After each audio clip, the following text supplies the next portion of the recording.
All right, everyone, welcome to the Trews. Today we're going to talk about the Chevy Silverado.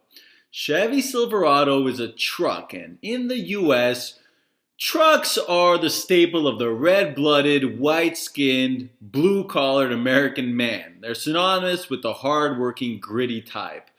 And today we're going to look at a commercial that has a fantastic jingle in it that the chorus sings "Born Free," which is something that we can all identify with. So let's take a look at this commercial, and then when we come back, we're gonna sort of lift the veil and look underneath and examine some of the subtleties and subliminal messaging that may very well be going on down there. We'll talk about it.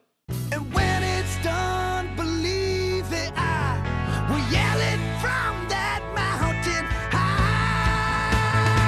I was born free. Truck guys, as dependable as the trucks they drive. Chevy Silverado, from the family of the most dependable, longest-lasting full-size pickups on the road.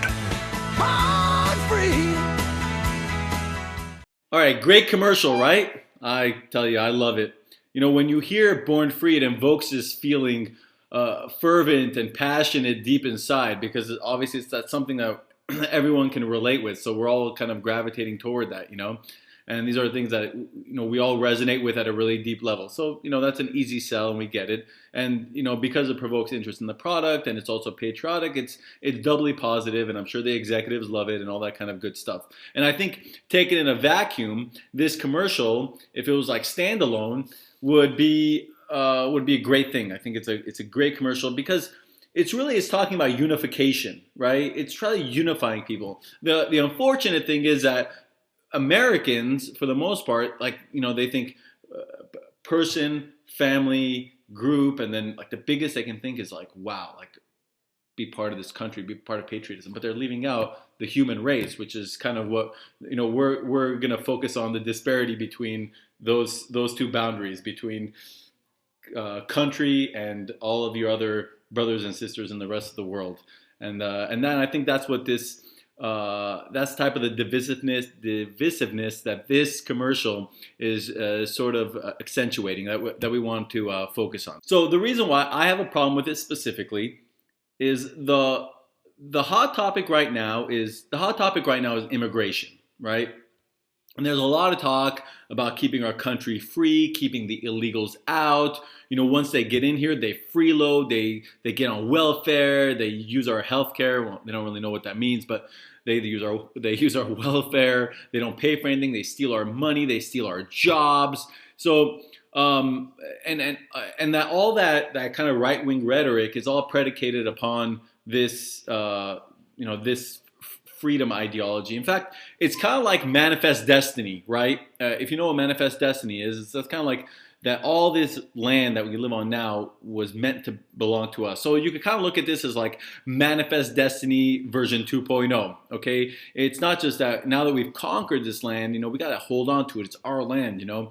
And so I think that's what's kind of going on here. It's kind of a continuation of that manifest destiny ideology that's kind of being at play here. Because when you think about it, you know, there's nothing born free about a truck, right? You don't, you know, if you want to buy a truck, you're going to find out about like how much storeroom it has and how much you can tow. I mean, I've never bought a truck before, right? I'm not a truck guy, right? If you can't tell, I'm not a truck guy. But, you know, if you're going to buy a truck, I would assume those are the things that you're interested in, along with maybe gas mileage and maybe the color. Like, I don't see a dude going down to the dealership and saying, you know, which one you got here is the freest one. You know, and I don't mean, you know, monetarily. I mean, like, you know, liberty-wise. Give me the freest one you got. Let me get that silver one there, the freest one you got. No one's doing that, right? So there's nothing born free about a truck that's really at play here, other than impressing that idea in your mind, and it's reinforcing some ideology. Well, what is it reinforcing? It's reinforcing this. This truck is made in America. You know, you're made in America. You know, and together we're born free. You know, we're born free. In this country, we're born free. But you know who isn't born free? I'll tell you. Those dirty illegals over there. That's who's not allowed to be over here. They're coming over here.